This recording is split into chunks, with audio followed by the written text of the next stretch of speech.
আসসালামু আলাইকুম প্রিয় সাংবাদিক ভাই বন্ধু মুরব্বী যারা আছেন সবাইকে। আমাদের আসলে দেশের পরিস্থিতি তো খুবই খারাপ এই মুহূর্তে, বন্যার্ত মানে পুরা ফেনী কুমিল্লা যারা যে এলাকাগুলো আছে সবই একদম ডুবে গেছে। সো আমাদের দেশের এই ক্রান্তিকালে পুরো বাংলাদেশ একসাথে হয়ে গেছে।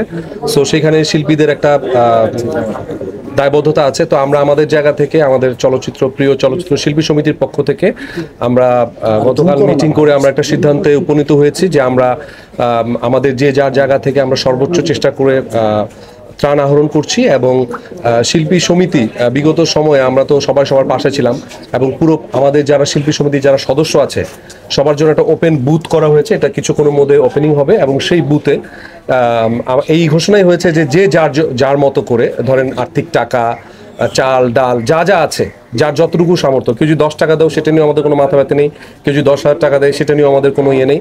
যে যা দেয় এভাবে একসাথে করে যতটা সম্ভব। তারপর যারা যারা বেশি দিবেন আমরা আমাদের যারা সিনিয়র যারা আর্টিস্ট আছেন ওনাদের সাথে অলরেডি যোগাযোগ শুরু করেছি। আমাদের নায়ক আলমগীর ভাই থেকে শুরু করে যারা যারা আছেন সবার সাথে আমরা যোগাযোগ করছি পার্সোনালি।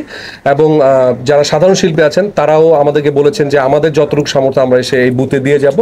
তো সেটাই আসলে আমরা চেষ্টা করছি বন্যার্তদের পাশে চলচ্চিত্র শিল্পী সমিতি যেন একটা ভালো উদ্যোগ নিয়ে থাকতে পারে। তো সেই চেষ্টারই আসলে আজকে আমাদের এই বুথটা একটু পর ওপেনিং হবে।